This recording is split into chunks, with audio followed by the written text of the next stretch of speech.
आएगा आएगा मेरा सांवरा, दिल से बुला के देख। आएगा मेरा सांवरा, दिल से बुला के देख। दिल में तो श्याम नाम के, दिल में तो श्याम नाम के, जरा ज्योति जला के दे।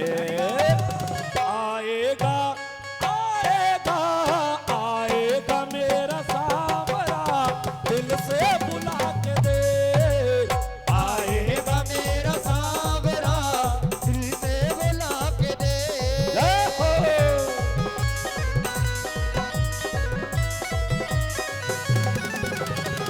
बांके बिहारी लाल की।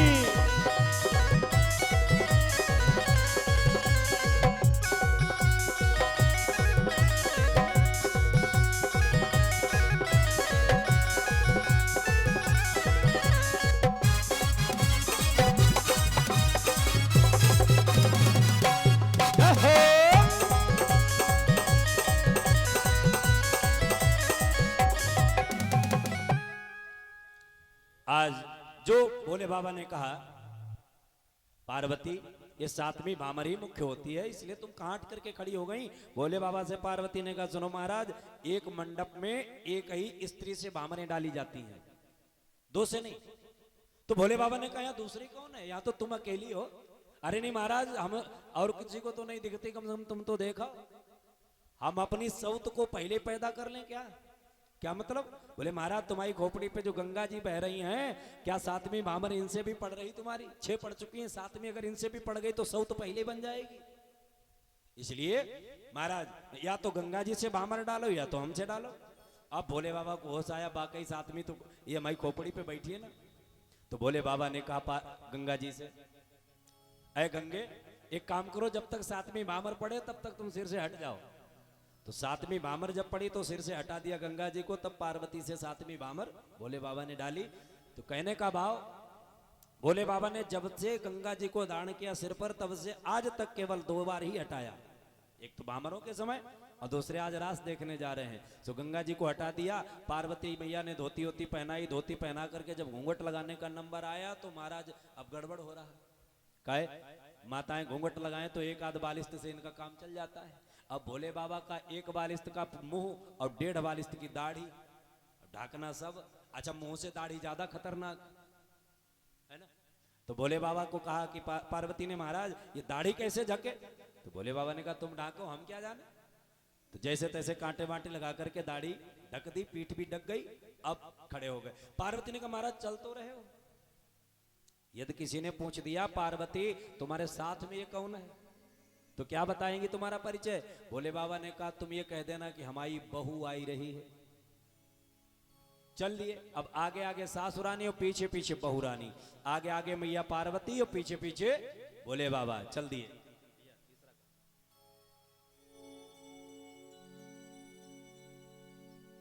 भोले बाबा, एक भक्त लिखता है, चल दिए हैं रास देखने के लिए, कि एक दिन वो भोला भंडारी, अरे बन कर ब्रज की नारी, वृंदावन आ गए हैं, वृंदावन आ गए हैं। एक दिन वो भोला भंडारी, बन कर ब्रज की नारी, वृंदावन आ गए हैं, वृंदावन आ। जय हो। पार्वती जी मना के हारी, ना माने है त्रिपुरारी, वृंदावन आ गए हैं, वृंदावन आ गए। जय हो। क्या बात है भाई, बहुत सुंदर।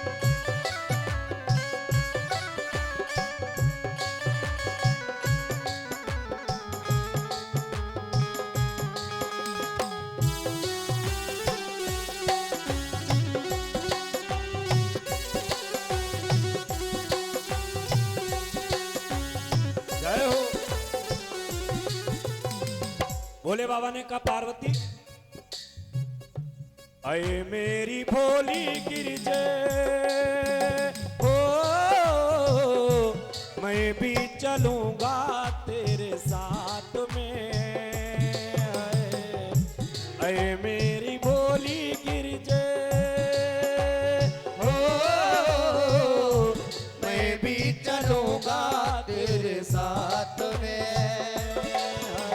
क्यों? राधे संग कृष्णा नाचे, ओ मैं भी नाचूंगा तेरे साथ में, तेरे साथ में। इसलिए पहन के साड़ी बन के नारी, पहन के साड़ी बन के नारी, चाल चले हैं मतवारी, वृंदावन आ गए हैं, वृंदावन आ गए हैं। दर दिर दर एक दिन वो भोला भंडारे, बनकर ब्रज की नारी, वृंदावन आ गए। जय हो, बोलिए भोलेनाथ की, हर हर महादेव।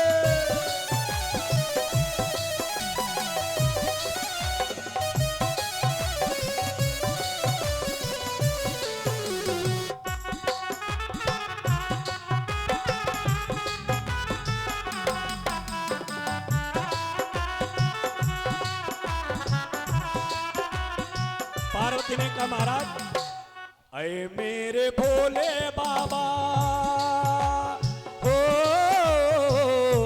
कैसे ले जाऊं अपने साथ में, अये अये मेरे भोले बाबा,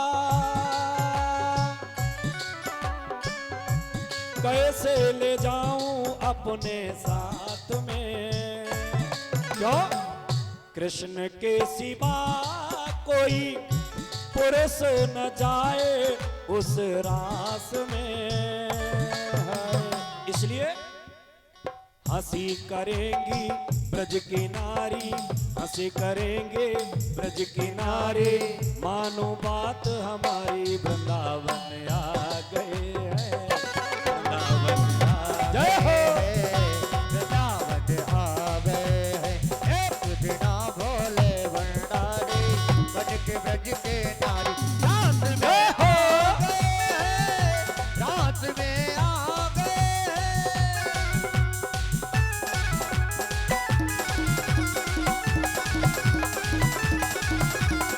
हर हर महादेव।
मैं तो क्या करूं हाय हाय।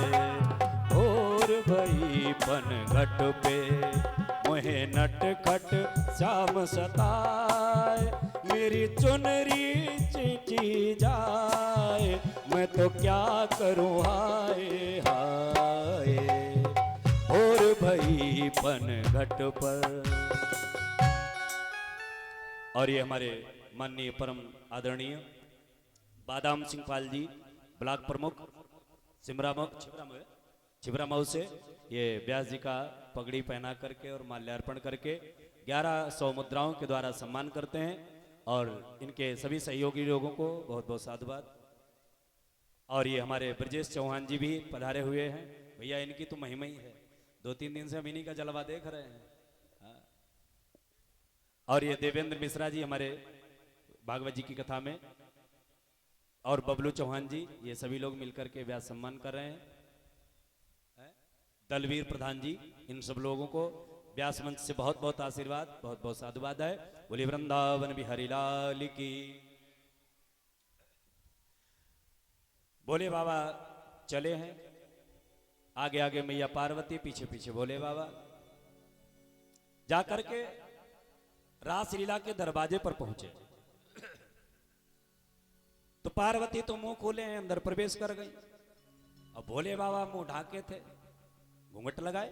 सो महाराज जो दरवाजे पर पहुंचे, ललता ने देखा दूर ही से, ये कौन सी नई नवेली बहू आ रही है। अरे यहाँ स्त्रियों के मध्य में स्त्री को लज्जा किस बात की। तो टोक दिया, ए तुम कौन हो, कहां से आई, किसकी हो। अब बताओ जी किसकी बताई दे, यहीं तक आओ कि नहीं, है तो लावारिस। अब भोले बाबा ठिठक गए। ललता ने का नाम बताओ जल्दी, अपने पति का, जेठ का, देवर का, लड़के का, किसी का तो बताओ। अब पति देवर जेठ लड़का कोई हो तो नाम बताएं, है तो कोई नहीं। अब भोले बाबा चुपचाप खड़े। ललता ने का लगता है नया विवाह होके आया है। सो खोपड़ी हिला दी, हाँ नया विवाह होके आया, लगता है काम बन जाए। हाँ नया विवाह होके आया है। मुंह दिखराई नहीं हुई, बोले ना। सिर हिला दिया, नहीं बेचारे क्या हो सकता है ऐसे काम चल जाए। सो खोपड़ी हिला दी, नहीं मुंह दिखराई नहीं हुई। तो ललता आई पास में, एक काम करो, ये मुंह दिखराई पकड़ो, नेग, और मुंह खोलो, फिर अंदर जाओ। भोले बाबा ने कहा हे भगवान, ललता तुम न मुंह देखो तो बढ़िया रहोगी। काहे, बहुएं तुमने बहुत देखी होंगी, लेकिन दाढ़ी मूछ वाली बहू नहीं देखी हुई। बड़ी अटपटी बहू है, लेकिन ललता कम मानने वाली, गई मुंह के सामने, चलो मुंह खोलो अपना। भोले बाबा पीट करके खड़े हो गए। अच्छा अच्छा नेंग कम है, अब यदि नेंग कम है तो और बढ़ा देती हूँ, चलो मुंह खोलो। अब भोले बाबा चारों तरफ घूम रहे, ललता चारों तरफ घूम रही। आया गुस्सा ललता को, पकड़ा धोती का कोना और जो खींचा, 1.5 हाथ की लंबी दाढ़ी, और भोले बाबा खींचे काड़े खड़े। और जो ललता ने देखा, हे महाराज ये कौन सी बहू। और जब बहू का मुंह देखा तो मुंह के ऊपर सब दाढ़ी मूछ। फिर पहचान लिया तीसरी आंख देख करके, अरे राम राम ये तो भोले बाबा है। नयन तीन उपवीत भुजंगा। जो तीसरी आंख देखी, अरे ये तो भगवान शिव है। दौड़ी दौड़ी गई भोले बाबा कन्हैया के पास, कन्हैया और तेरे रास में कोई नहीं आया, लेकिन भोले बाबा नहीं माने। बोले कहाँ हैं, बोले वो सामने गेट पर खड़े हैं। कन्हैया ने कहा हम शरीर 2 हैं लेकिन प्राण 1 हैं, जाओ ले आओ सम्मान से। ललता लेकर के गई, भोले बाबा को देखा। कन्हैया ने, बाबा माने नहीं आए जरूर, क्या बताएं कन्हैया तेरा रास देखने को मन कर रहा था। अब तू रास करे और मैं ना हूं, ये तो हो नहीं सकता है, या तो रास बंद कर दे। कन्हैया ने कहा तो एक काम करो, रास ही देखना है तो चुपचाप कोने में खड़े हो जाओ घूंघट लगा के। कोई गोपी तुम्हें न देख पाए, घूंघट नहीं उठाना है, अब कोई गड़बड़ नहीं करनी है, चुपचाप खड़े रहो। भोले बाबा ने कहा कन्हैया जैसा बताओगे वैसा करेंगे, लेकिन देख लेने दो। कोने में लगा करके घूंघट खड़े हो गए। अब भगवान कन्हैया ने मंद मंद बंसी बजाई। जो भगवान ने बजाई बंसी, और उधर मेघों ने हल्की हल्की ध्वनि करके गड़गड़ाना शुरू कर दिया है, क्योंकि वाद्य यंत्र की जरूरत है ना। खाली आर्गन बजे तो अच्छा नहीं लगेगा, साथ में पैड भी होना चाहिए, साथ में नाल भी होनी चाहिए। तो महाराज बंसी का सुर दे रहे हैं भगवान भोलेनाथ, और उधर घनश्याम बजा रहे हैं बंसी, और उधर घनश्याम ढोल पीट रहे हैं। एक घनश्याम माने कृष्ण, और एक घनश्याम माने, घन माने बादल, काले काले बादल घिर करके आ गए और बढ़िया स्वर देना शुरू कर दिया। भोले बाबा ने बंसी बजाई, वो कन्हैया ने बंसी बजाई। कैसी? तीसरा कि ऐसे बजाई बंसे हो सुध बुध भुलाई भोलेनाथ ने भोलेनाथ ने ऐसे बजाई बंसे सुध बुध भुलाई भोलेनाथ ने क्या हुआ सिर से सरक गई सब सारे सिर से सरक गई तब सारे श्याम से दई तारी वृंदावन आ गए हैं वृंदावन आ गए हैं वृंदावन आ गए हैं वृंदावन आ गए हैं एक दिन वो भोला भंडारे बनकर ब्रज के नारी वृंदावन आ गए हैं वृंदावन आ गए हैं वृंदावन आ गए हैं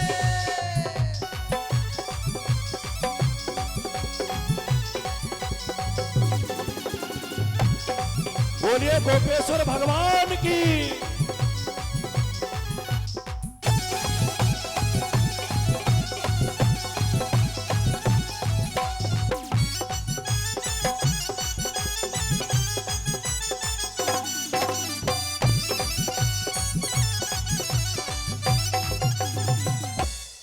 आज भगवान कन्हैया ने जो बंसी में डाला स्वर गोपिकाओं ने ताता थैया करके नाचना शुरू किया गलबैया डाली एक दूसरे में और जो मेघों ने गड़गड़ाना शुरू किया और गोपिकाओं ने नाचना शुरू किया। अब भोले बाबा का मन नहीं मान रहा भाई बढ़िया संगीत बज रहा हो अभी हमारे जितेंद्र भैया शैलेंद्र भैया पप्पू भैया ये संगीत बढ़िया बजाते हैं ना तो हमारे भाई लोग भी घुटने थिरकाने लगते हैं अपने है ना। अब शर्म के मारे बेचारे नाच नहीं पाते खड़े होकर के लोग क्या कहेंगे लेकिन मन करता है कि दो ठुमके हम भी लगा लें। हमारी माताएं भी इन्हें भी सोचती होंगी पांव थिरकने लगता होगा क्यों जब अच्छा संगीत बजता है ना तो नाचने वाले का मन नहीं मानता है। अब तीनों लोकों में अगर सबसे सुपर कोई डांसर है तो कौन है बोलो भाई भगवान शिव। भगवान शिव से बड़ा डांसर कोई संसार में नहीं बल्कि तीनों लोकों में नहीं। हम लोग जो डांस करते हैं वो गीत बड़े साधारण हैं। हम लोग जो नाचते हैं वो गीत बड़े साधारण हैं। कभी राम बने के कभी श्याम बने के चले आना प्रभु जी चले आना इन गीतों पे हम नाचते हैं ना। और भगवान शिव जिस गीत पर डांस करते हैं उस गीत का नाम मालूम है उस गीत का नाम है शिव तांडव स्तोत्र। बड़ा घनाक्षरी बड़ा कठिन है। जटाटवी गलत जल प्रवाह पावितस्थले गले बलम मलम्बितां भुजंग तुंगमालिकां डमट डमट डमट डमट निनाद डमट डमर भयम चकार चंद तांडवम तनोतना शिवासिम जटाकटासं ब्रह्मं ब्रह्मन् निलिप निर्जरी बिलोल बीच बिल्लरी विराजमान मूर्धनि धगत धगत धगत ज्वल लाट पट्ट पावके किशोर चंद्रशेखर रति प्रतिक्षणम मम। इतना घराक्षरी शिव तांडव। अब बताओ इस पर है किसी डांसर की हिम्मत जो घुंघरू लगा दे या नाच दे पैर लगा दे कोई नहीं नाच सकता इतना घनाक्षरी है। और भगवान शिव ताता थैया करके धाम से नाचते हैं इस शिव तांडव के ऊपर। तो इतने बढ़िया सुपर डांसर हैं भगवान शिव। और जो कन्हैया ने नाचना शुरू किया बंसी बजानी शुरू की भोले बाबा ने क्या क्या उठाई साड़ी ऊपर से और छोरी और जे गई सियावर रामचंद्र की। और जो साड़ी खोली मुंह खोला कन्हैया ने कहा बाबा ने कहा बाबा रुकने वाला नहीं बाबा स्टार्ट हो चुका है अब बाबा रुकने वाला नहीं। साड़ी फेंकी और नाचना शुरू कर दिया कि ऐसे बजाई बंसे सुध बुध बुलाई भोलेनाथ ने ऐसे बजाई बंसे सुध बुध बुलाई भोलेनाथ ने। कैसे सिर से सरक गई सब सारे सिर से सरक गई सब सारे श्यामा से दई तारी वृंदावन आ गए हैं वृंदावन आ गए हैं वृंदावन आ गए हैं वृंदावन आ गए हैं। एक दिन वो भोला भंडारी बनकर ब्रज की नारी वृंदावन आ गए हैं वृंदावन आ गए हैं वृंदावन आ गए हैं।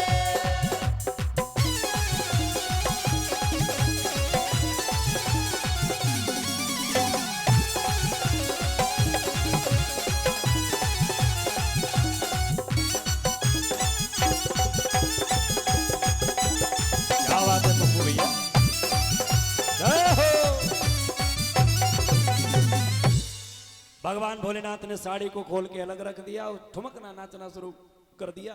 भगवान कन्हैया ने दौड़ के पकड़ लिया। बाबा इतना प्रेम हमसे करते हो कि आज अपनी लज्जा तक को खो दिया आपने। जाओ मैं एक नाम देता हूं तुम्हें, आज से लोग तुम्हें गोपेश्वर कहेंगे।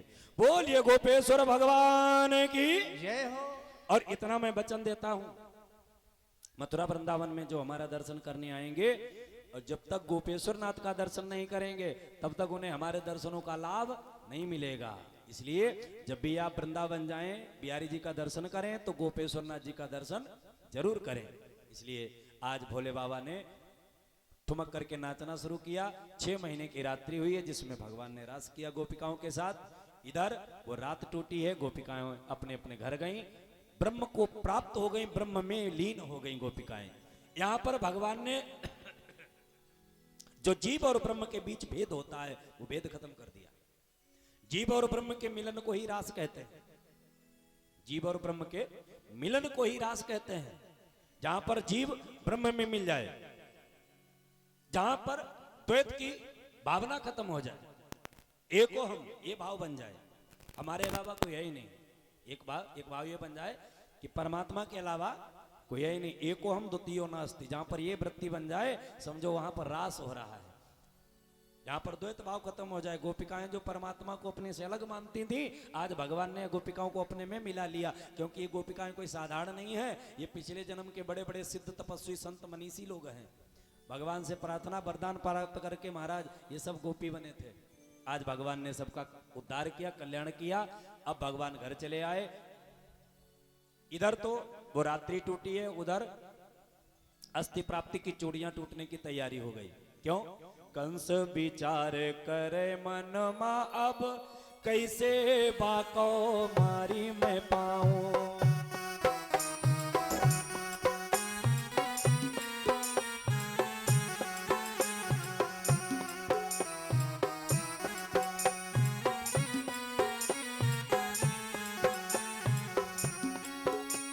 कंस विचार करे मन मा, अब कैसे बाको मारी मैं पाऊं।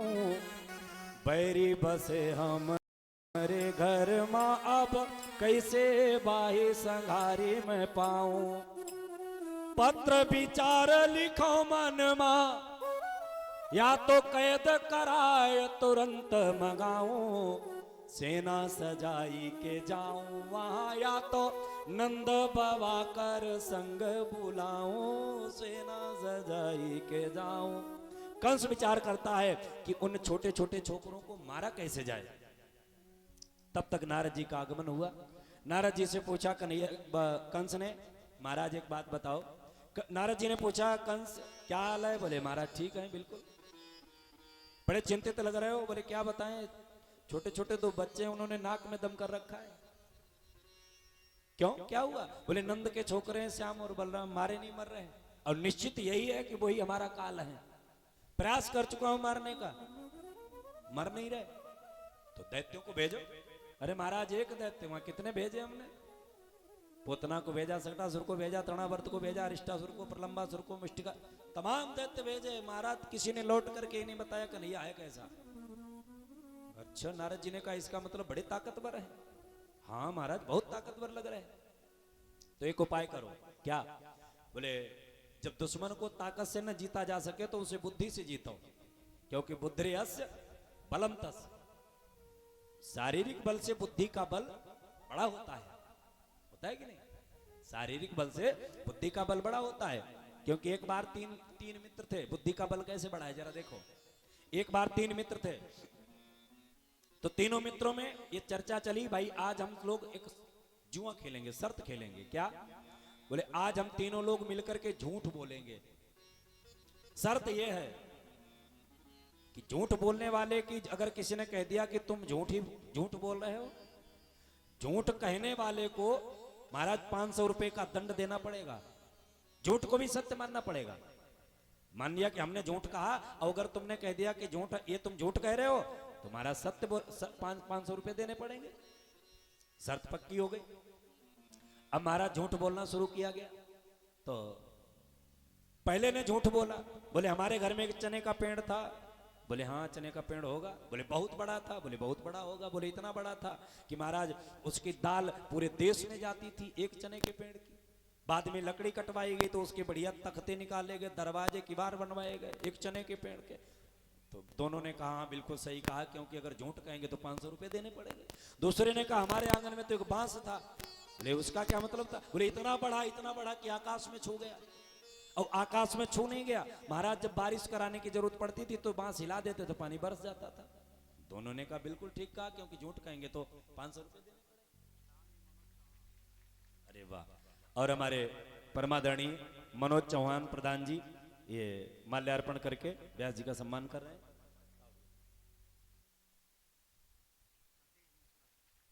और ये आदरणीय सतीश मिश्र जी ये भी माल्यार्पण करके व्यास जी का सम्मान कर रहे हैं।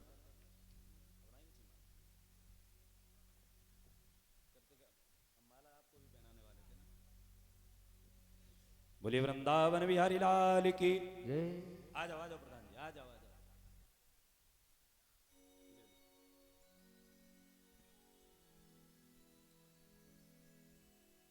तो दूसरे ने कहा हमारे घर में तो बांस का पेड़ खड़ा था, हम पकड़ के हिला देते थे पानी बरस जाता था। तीसरे ने, दोनों ने कहा वाह भाई बात तो सही है, झूठ कहेंगे तो 500 रुपए देने पड़ेंगे।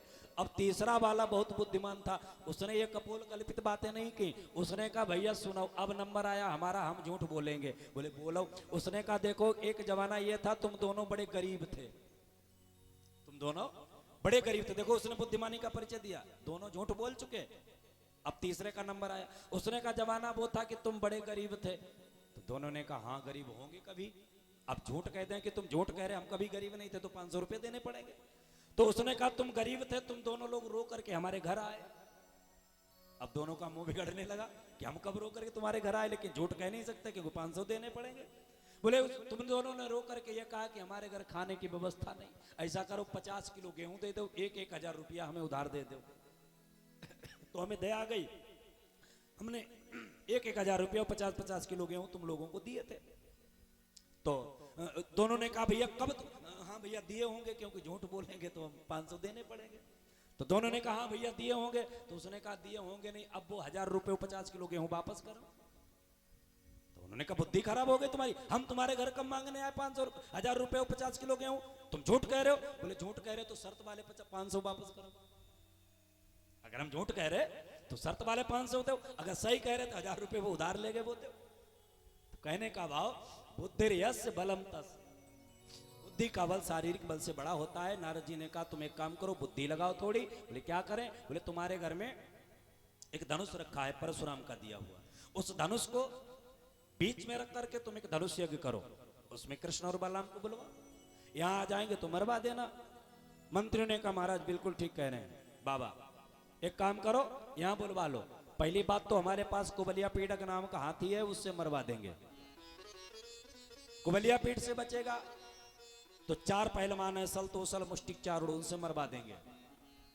और उनसे बच जाएगा तो बोले हमारे पास 100 पहलवान है, उनसे मरवा देंगे। उनसे बचेगा तो हम मार देंगे, और हमसे बचाए तो महाराज तुम मार देना। पहला कर लो, पहला कर लो। उनसे बचे तो महाराज आप मार देना। अब परामर्श हो गया। अब देखो चूहों में परामर्श तो हो गया, लेकिन बिल्ली के गले में घंटी बांधने कौन जाए?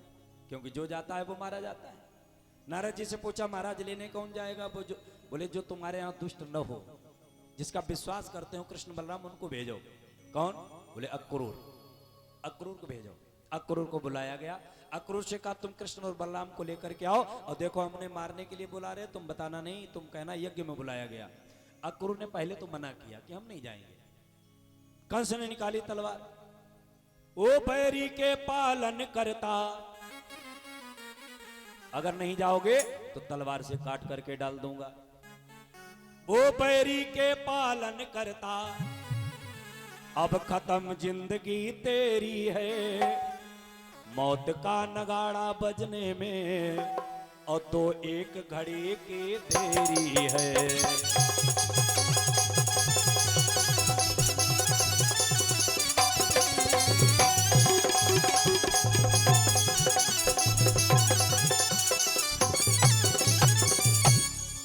अक्रूर से कंस ने कहा नहीं जाओगे तो मेरे हाथों मारो जाओगे। कंस अक्रूर ने विचार किया मरना तो निश्चित है, वहां जाएंगे कृष्ण मार देगा, यहाँ जाएंगे यहाँ रहेंगे कंस मार देगा, और यदि मरना ही है तो कृष्ण के हाथों से मरो। चलो भाई चलेंगे। नारद जी अक्रूर जी घर आए, पूरी रात रोए। नारद जी आए, नारद जी ने समझाया, अरे अक्रूर काहे को रो रहे हो? बोले क्या बताएं, मैं छोटे छोटे बच्चों को मरवाने के लिए लेने जा रहा हूँ, बड़ा पाप करने जा रहा हूँ। नारद जी ने कहा नहीं, ऐसा कुछ नहीं। अरे जो काम गुरु का होना चाहिए, जो गुरु करते हैं वो कंस ने तुम्हारे साथ किया है। बोले गुरु क्या करते हैं? बोले गुरु परमात्मा तक पहुंचाने का काम करते हैं, शिष्य को परमात्मा के बारे में ज्ञान देते हैं। और ये कंस तुम्हें परमात्मा के शरण में भेज रहा है। जिन कृष्ण को तुम ग्वाला मान रहे हो ना, वो साक्षात नारायण है, लेकर के आओ। इसलिए यही अब कार्य करो जिससे भूभार हरण होवे, और श्री कृष्ण चंद्र मथुरा आवे, राक्षस का शीघ्र मरण होवे। जाओ चले जाओ। अक्रूर जी महाराज ने रथ तैयार किया। नारद जी की बातों पर विश्वास करके रथ चला है। प्रातःकाल सायंकालीन बेला में जाकर के पहुंचा है। बाबा नंद मिले। बाबा नंद ने बड़ा स्वागत सम्मान किया और बाबा नंद से पूछा, बाबा कृष्ण बलराम कहाँ हैं? बोले वो शाम का समय गाय चरा करके आ रहे हैं। गाय की धूल से जो शरीर में धूल लगी हुई थी, दूर दूर से शरीर इतना सुंदर लगा। अक्रूर जी महाराज को दौड़ करके गए, आगे ही गले मिले। भगवान कन्हैया ने प्रणाम किया। आकर के शाम को बड़ा बढ़िया व्यवस्था की गई। पैर दबाने के लिए कृष्ण और बलराम बैठे। बाबा नंद पंखा जल रहे हैं और दोनों रानियां बैठी हैं। कौन? रोहिणी और यशोदा। कहिए चाचा कैसे आना हुआ? अब पूछा है तो अक्रूर जी ने कहा, देखो भाई कंस ने एक धनुष यज्ञ किया है, उस यज्ञ में तुमको बुलाया गया है, चलो। शाम को ही डुग्गी पिटवा दी गई कि कल कृष्ण और बलराम मथुरा जा रहे हैं, जो जाना चाहे सो साथ में जा सकता है। अब गोपिकाओं को जब पता लगा कि कोई आया है रथ लेकर के, हमारे प्यारे प्रीतम प्राण धन को लेकर के चला जाएगा सुबह, सो गोपिकाएं रात भर जागी, रात भर रोई और रात भर जाग करके एक ही बात कहती हैं, ब्रह्मा जी से एक ही निवेदन करती हैं, अय ब्रह्मन, अय विदना, अगर तुम सत्य के ब्रह्मा हो तो एक काम करना। क्या? सजन सकारे जाई है, मेरे नयन मरेंगे रोए, बिदने ऐसी रैन हो जो भोर कबहू ना होए। ऐ ब्रह्मा ऐसी कृपा करो ताकि सवेरा ही न हो। यदि सवेरा नहीं होगा तो हमारे कृष्ण हमें छोड़ करके जाएंगे नहीं। सब रो रहे हैं। आज प्रातःकाल हुआ, कृष्ण और बलराम रथ में बैठे। यशोदा आई मनाने के लिए, बेटा मत जाओ। दाऊ भैया ने समझाया, मैया अगर हम नहीं जाएंगे तो मथुरा के लोग हमें कायर समझेंगे, डरपोक समझेंगे। दूसरी बात, ये तुम्हें डर है कि हमारे कृष्ण का बाल बांका कंस कर देगा, तो मैया एक बात याद रखना, जाने 2 साल 11वां है, अब छोटा नहीं कन्हैया है, फिर उसके साथ अंगरक्षक उसका यह दाऊ भैया है। यदि किसी ने उंगली उठाई तो हाथ काट लेंगे, आंख उठाई तो आंख फोड़ देंगे, जुबान चलाई तो जुबान काट देंगे। दाऊ भैया ने कहा, हम अपने कृष्ण को ऊपर आंच नहीं आने देंगे, क्योंकि मेरे कलेजे का टुकड़ा है, जाने दो। आज यशोदा ने रो करके कृष्ण और बलराम को विदा किया। लाला एक बात बताओ, बहुत जल्दी यज्ञ देख करके वापस आना, मैं घर नहीं जाऊंगी, तब तक यहीं बैठ करके तेरी प्रतीक्षा करूंगी। यशोदा वहीं दरवाजे पर बैठ गई। अक्रूर जी महाराज रथ चलाया है, रथ आगे बढ़ा। जो नगर के बाहर रथ निकला है, सो क्या देखा, रास्ते पर गोपिकाएं लंबी लंबी लेटी हुई हैं। दाऊ भैया ने कहा, कन्हैया ये देखो क्या है। दाऊ भैया ने देखा, अब विचार किया कि सारे बंधन तो तोड़ करके मैं चला आया, मात्र बंधन को तोड़ दिया, लेकिन गोपिकाओं के प्रेम के बंधन को कैसे तोड़ पाऊंगा, क्या समझाऊंगा इन्हें। मैं जा रहा हूं तो कब आऊंगा, आऊंगा कि नहीं आऊंगा, मानेंगे कि नहीं मानेंगी। भगवान चुप हो गए। गोपिकाओं ने कहा महाराज कहां जा रहे हो? क्या इसी दिन के लिए हमसे प्रेम किया था कि एक न एक दिन मैं तुम्हारे दिल को तोड़ करके चला जाऊंगा? प्रभु यदि जाना है तो हमारे ऊपर से रथ निकाल दो, क्योंकि मैं जीते जी तुमको जाता हुआ देख नहीं पाऊंगी। शरीर से प्राण निकल जाए उसके बाद कहीं चले जाओ प्रभु, मुझे कोई परवाह नहीं होगी, लेकिन मैं अपनी आंखों से तुम्हें जाता हुआ नहीं देख सकती हूं। अरे तुम्हें याद है यशोदा मैया ने ऊखल में बांध दिया था, और जब तक मैंने छुड़वा नहीं लिया मेरे कलेजे को ठंडक नहीं पहुंची। यशोदा मैया अगर तुम्हारे कान पकड़ती थी तो ऐसा लगता था कि मेरे हृदय में कोई सूल चुभ रहा हो।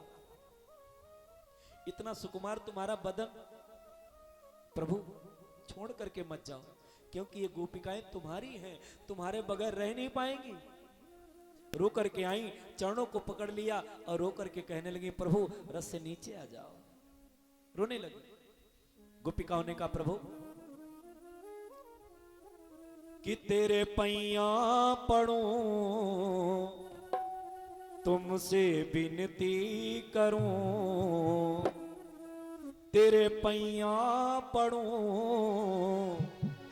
तुमसे विनती करूं, मेरे सपनों के राजा ना जा, ना जा, ना जा, अरे ना जा रे मेरे संवरिया, ओ ना जा रे मेरे संवरिया, ओ ना जा रे मेरे संवरिया, तेरे पैया पड़ो तुमसे विनती करूं, तेरे पैया पड़ो तुमसे विनती करूं, मेरे सपनों के राजा ना जा, ना जा, ना जा, ना जा, ना जा रे मेरे संवरिया, हो ना जा, ना जा रे मेरे संवरिया, हो ना जा रे मेरे संवरिया। क्यों? दिल तड़पा के तोड़ दिया है, दिल तड़पा के तोड़ दिया है, अपना बना के छोड़ दिया है, अपना बना के छोड़ दिया है, मारी बिरहा कटारी उड़ी निंदिया हमारी, मारी बिरहा कटारी उड़ी निंदिया हमारी, मेरे सपनों के राजा ना जा, ना जा, ना जा, ना जा, ना जा रे मेरे संवरिया, ओ ना। रथ के ही आगे हम सब लेट जाएंगी, रथ के आगे हम सब लेट जाएंगे। अंत में भगवान ने आज एक देखने जा रहा हूं, कल रुकूंगा, परसों वापस आऊंगा। परसों की कहकर गए बीत गई हैं बरसों। जब तक रथ दिखाई पड़ता रहा, रथ देखती रही, रथ दिखाई पड़ना बंद हुआ, धूल दिखाई पड़ रही है। ये हमारे प्यारे प्रियतम प्राणधन के द्वारा जो रथ चल रहा है उसकी धूल उड़ रही है।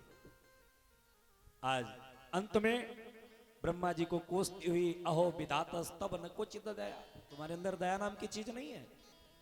गोपिकाएं सब लौट आई।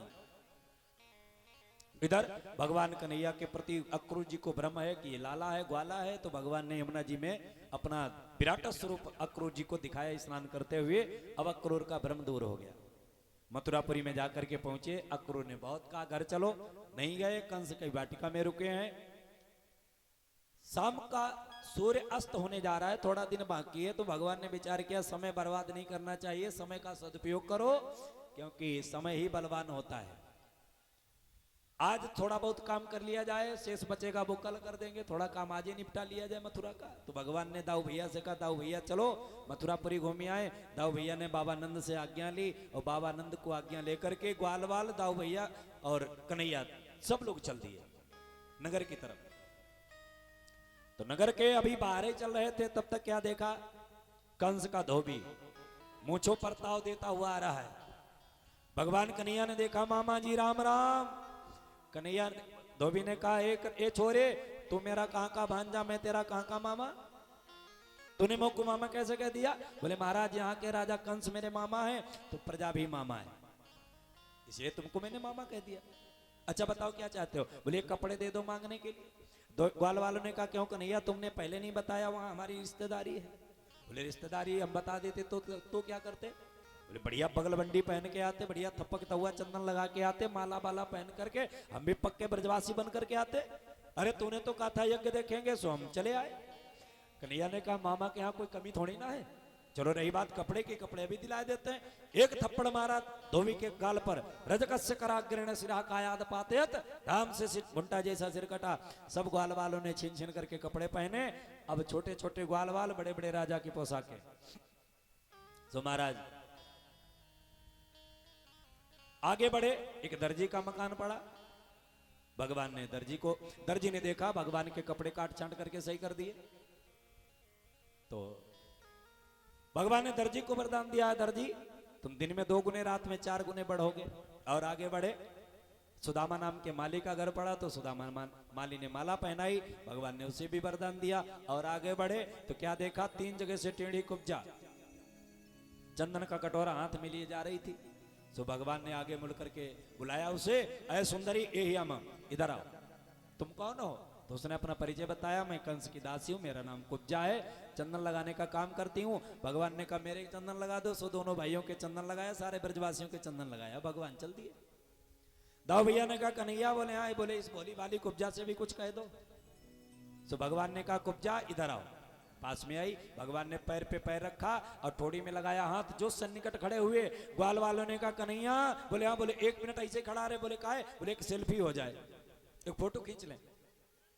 काहे? बोले 3 जगह से तू टेढ़ा और 3 जगह से ये टेढ़ी, तू तिवक्र तिवक्रा, बड़ी बढ़िया जोड़ी है, एक फोटो खींच ले तेरी। दाऊ भैया ने कहा, कन्हैया जो करना है जल्दी करिए, अपनो वृंदावन ना है, जो किसी की मटकी फोड़ी, किसी का चेर खींचा, ये मथुरा है। दाऊ भैया के कहने पर कन्हैया ने 2 अंगुल ऊपर को उठाया हाथ, ऐसा लगा स्वर्ग से आकर के अप्सरा खड़ी हो गई हो। आज भगवान ने कुब्जा का उद्धार कर दिया। बोलिए भक्त वत्सल भगवान की जय।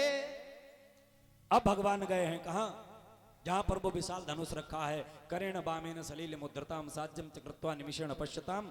एक बाएं हाथ से धनुष को लिया, एक क्षण तक देखा और उसे तोड़ करके वहीं पर डाल दिया। जो धनुष टूटा, धनुषो भंजमान से शब्दम खमरूद से दिशा, धनुष के टूटने का शब्द हुआ। कंस को पता लगा। कंस ने कहा, किसने धनुष तोड़ा? बोले श्याम और बलराम ने। कंस ने कहा, कल हमारी सभा में सब आएंगे, लेकिन श्याम बलराम नहीं आएंगे। दूसरा दिन हुआ, बाबा नंद ग्वाल वालों को लेकर के पहुंचे। आज वसुदेव और देवकी को भी जेल से निकाल करके सभा में बिठाया गया। देखो तुमने मेरा काल छुपाने का प्रयास किया, लेकिन फिर भी हमने निकाल करके सामने बिठा रखा है। अब मारेंगे तुम्हारी आंखों के सामने तुम्हारे बच्चों को। वसुदेव और देवकी को सभा में बिठा रखा है, उग्रसेन को बिठा रखा है कि तुम्हारे सामने मैं तुम्हारे मसीहा को मारूंगा। भगवान चले हैं, सभा लगी हुई है। सबसे प्रथम दरवाजे पर पहुंचे, कुबलिया पीठ नामक हाथी खड़ा है। भगवान ने सोंडू को पकड़ा, दाऊ भैया ने पूंछ को पकड़ा, उठा करके पटक दिया। कुबलिया पीठ नामक हाथी का प्राणांत हुआ। दोनों दांत हाथी के तोड़े और भगवान चल दिए। सेवक ने जाकर के बताया, महाराज गजब हो गया। क्या हो गया? बोले हाथी मार डाला। किसने? बोले कृष्ण और बलराम ने। कंस ने कहा, वहीं रोको, वहीं पकड़ो। ये चर्चा चली रही थी, तब तक श्याम और बलराम हाथी का दांत लेकर के सभा में पहुंचे। कंस ने कहा, छोरे तूने हाथी को क्यों मारा, ये बताओ। हाथी को मारा, चलो कोई बात नहीं है, महावत को क्यों मारा? कन्हैया ने कहा, मैंने इसलिए मारा, सुनो, कि हमने इसलिए उसे मारा कि खुल जाए कान गुमराहों के, और चोरों की रातें गुजर गईं, अब दिन आए हैं साहों के।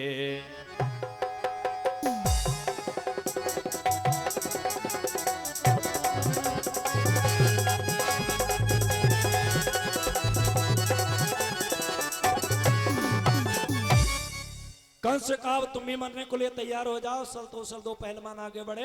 ए छोकरे, राजा के मुल्क के बात करता है, हमसे युद्ध कर। एक एक घोंसे का प्रहार किया, सलतोसर का प्राणांत कर दिया। मुष्टिक चारूढ़ बचे, सो एक एक घोंसे का प्रहार मुष्टिक चारूढ़ को किया। मुष्टिक चारूढ़ समाप्त हुए। 100 पहलवान बचे, कोई खिड़की के रास्ते, कोई गैलरी के रास्ते, सब भाग गए। अब कंस ने कहा, अय सेवकों, अय पहरेदारों, क्या देख रहे हो? इस नंद के 2 टुकड़े करके डाल दो।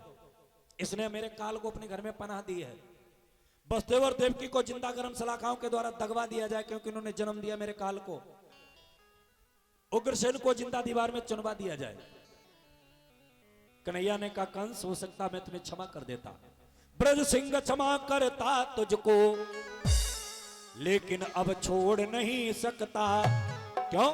बापों के टुकड़े किए जाएं और बेटों के आगे है कहता। अब तुझे छोड़ने वाले नहीं।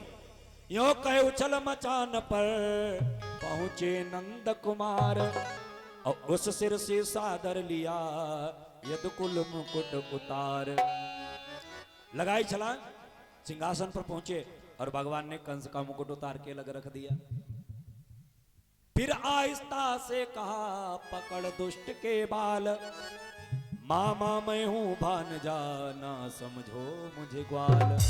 पहचाना तुमने? मैंने तुम्हारे बाल क्यों पकड़े? इसलिए पकड़े हैं, अगर याद हो तो ठीक, नहीं तो मैं याद दिला रहा कि कुछ याद है मेरी मैया के, अब तूने क्या दशा बनाए थे। अब खींचा था रथ से बाल पकड़, और फिर उस पर खड़ग चलाई थी।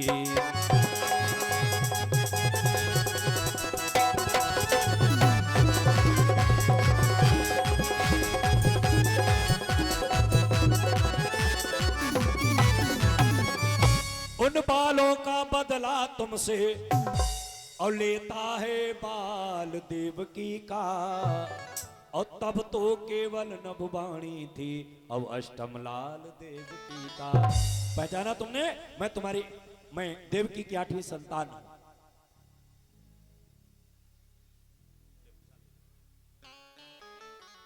पहचाना तुमने? कंस ने कहा, हम तो जीत गए। क्यों? कैसे जीत गए? कन्हैया ने कहा, जब पटक दिया तुम्हें हमने, छाती पर चढ़ के बैठ गए, तब तुम कहते हम जीत गए। कंस ने कहा, हम जीत गए। बोले क्यों? बोले बड़ भागी हूं जो मेरे घर, और जगपति बनकर महिमा आया, और प्यासा न कुएं के पास गया, और प्यासे के पास कुआं आया। मुक्ति प्रदान करने के लिए तुम खुद आए हो मेरे पास। इतना कह करके भगवान कन्हैया ने क्या किया? पटक दिया जमीन पर, छाती पे चढ़ के बैठे, भूसे का प्रहार किया। अब भैया कंस मारने के लिए कोई पास में पहुंच जाओ, है कोई वीर पुरुष?